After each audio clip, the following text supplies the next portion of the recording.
Shalom bien-aimés, le Seigneur nous défie cette semaine à faire briller notre lumière de plus en plus de gloire en gloire. Et pour cela, il nous donne quelques vérités fondamentales. Nous sommes ce matin dans ce texte de Luc 14, les versets 25 à 27. De grandes foules faisaient route avec Jésus. Il se retourna et leur dit, si quelqu'un vient à moi, s'il ne hait pas son père, sa mère, sa femme, ses enfants, ses frères et ses sœurs et même sa propre vie, il ne peut être mon disciple. Et quiconque ne porte pas sa croix et ne me suit pas ne peut être mon disciple. La Bible dit ici que de grandes foules faisaient route avec Jésus, mais le Seigneur n'a pas été impressionné par la foule, n'est-ce pas? Il leur a dit des vérités dures, crues, n'est-ce pas? Et celle qui me marque ici, c'est celle du verset 27 où il dit quiconque ne porte pas sa croix et ne me suit pas ne peut être mon disciple. Ce texte est intitulé Conditions à remplir pour être un disciple de Jésus,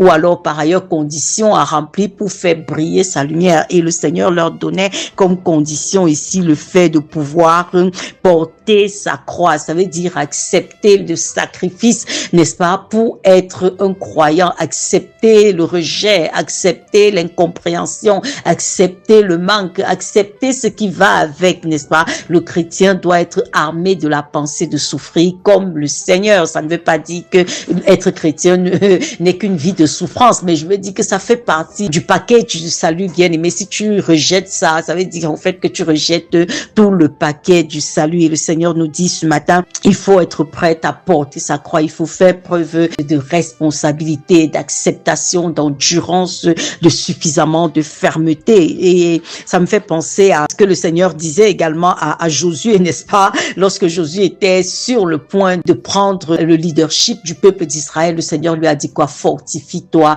et prends courage. Bien aimé, si tu veux faire briller ta lumière, non seulement tu dois porter ta croix, mais tu dois être fort. Jésus est ta force. Tu dois trouver ta force en Jésus. Fortifie-toi et prends courage. Le Seigneur a dit à Josué, ne t'ai-je pas dit fortifie-toi et prends courage? Et on voit un discours similaire dans le livre de Néhémie, lorsque Néhémie faisait face aux murailles de Jérusalem qui s'étaient écroulées, une ville qui était en ruine. Néhémie a dit au peuple d'Israël en ce moment-là, levons-nous et rebâtissons, et ils se fortifiaient dans leur bonne résolution. Ici, on voit des verbes d'action, bien-aimés. Ici, on voit cet appel à notre moi, n'est-ce pas? Nous devons pouvoir comprendre que Dieu a déposé quelque chose en nous. Nous sommes à l'image de Dieu. Dieu nous a donné sa force, Dieu nous a donné sa capacité, et nous ne devons pas détruire cela. Nous ne devons pas laisser passer ça en vain. La grâce de Dieu dans nos vies ne doit pas être vaine. Lorsque le Seigneur t'interpelle à l'action, à te lever, à réaliser que tu portes Christ en toi et que par conséquent, tu peux tout par Christ qui te fortifie.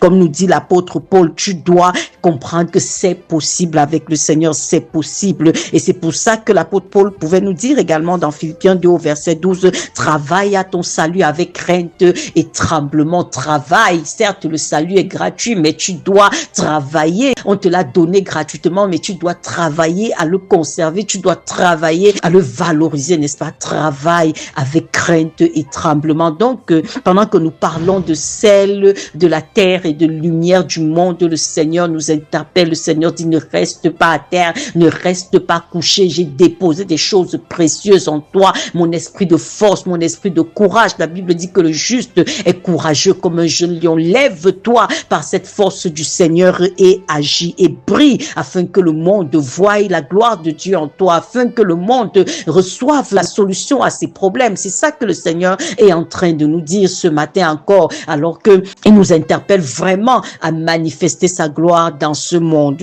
Nous sommes appelés à faire briller notre lumière. Bien-aimé, lève-toi, ne t'ai-je pas dit fortifie-toi et prends courage. Le Seigneur te parle ce matin. Est-ce que tu te reconnais dans ses propos? Ne laisse pas le découragement t'abattre, ne laisse pas le langage défaitiste de l'ennemi t'abattre. Non, lève-toi, fortifie-toi et prends courage, parce que le plus fort vit en toi, n'est-ce pas? Donc c'est de ça qu'il est question, et nous croyons effectivement que ce n'est pas de simple slogan. Dieu qui nous a appelés, il est le vivant, il est le véritable, il est le fidèle. S'il dit qu'en lui, tu as toutes ces capacités-là pour pouvoir faire lui ta lumière dans ce monde, alors il en est ainsi. Crois en cela et lève-toi pour agir, pour manifester le règne de Dieu sur cette terre des vivants, bien-aimés. Le monde attend avec un ardent désir la manifestation des fils de Dieu et toi, tu en es un. Lève-toi et fais briller ta lumière. Shalom, bien-aimés.